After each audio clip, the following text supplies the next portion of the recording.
दोस्तों, क्या आप जानते हैं कि लक्ष्मी, सरस्वती और गंगा ने एक दूसरे को श्राप दिया था?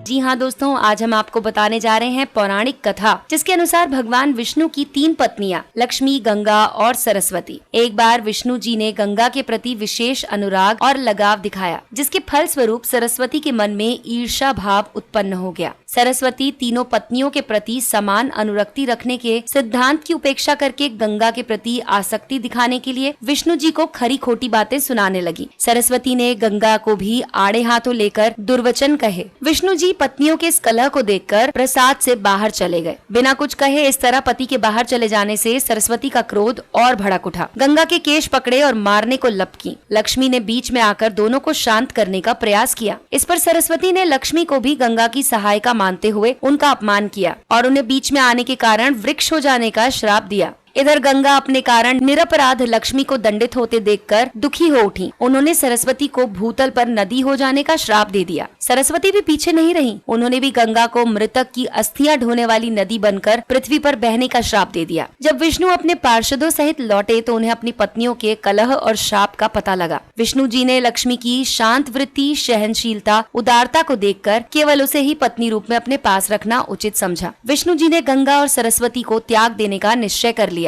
वियोग की अवश्य भावी स्थिति से व्यथित होकर दोनों ही कातर स्वर में शाप से शीघ्र निपटने का उपाय पूछने लगी। विष्णु ने उन्हें बताया कि गंगा तो नदी रूप में स्वर्ग, भूलोक और पाताल में त्रिपथगा होकर बहेंगी। उनका स्थान शिव जटा में भी होगा। अंश रूप में ही सही वो स्वर्ग में मेरे सानिध्य में रहेंगी, प्रधान रूप से पृथ्वी तल पर रहेंगी और अंश रूप में मेरे पास। लक्ष्मी तुलसी वृक्ष बनकर मेरे शालिग्राम स्वरूप से विवाह करके स्थायी रूप से मेरा पत्नीत्व ग्रहण करेंगी। दोनों देवियां शाप के अनुसार नदी रूप में पृथ्वी पर आ गईं। पृथ्वी पर स्रोतों में जो सर जल दिखाई देता है, उस सर का स्वामी सरस्वान कहलाता है। सरस्वान की पत्नी होने से सरस्वती कहलाई है। सरस्वती नदी तीर्थ रूपा है। वो पाप नाश के लिए जलती अग्नि के समान है। यही गंगा और सरस्वती शाप के कारण भूलोक में नदी बनकर बहती हैं। भविष्य पुराण में कहा गया है कि सरस्वती के शाप से भारतवर्ष में आई गंगा शाप की अवधि पूरी हो जाने पर, यानी कि कलयुग की समाप्ति पर, फिर से भगवान श्री हरि की आज्ञा से बैकुंठ चली जाएंगी।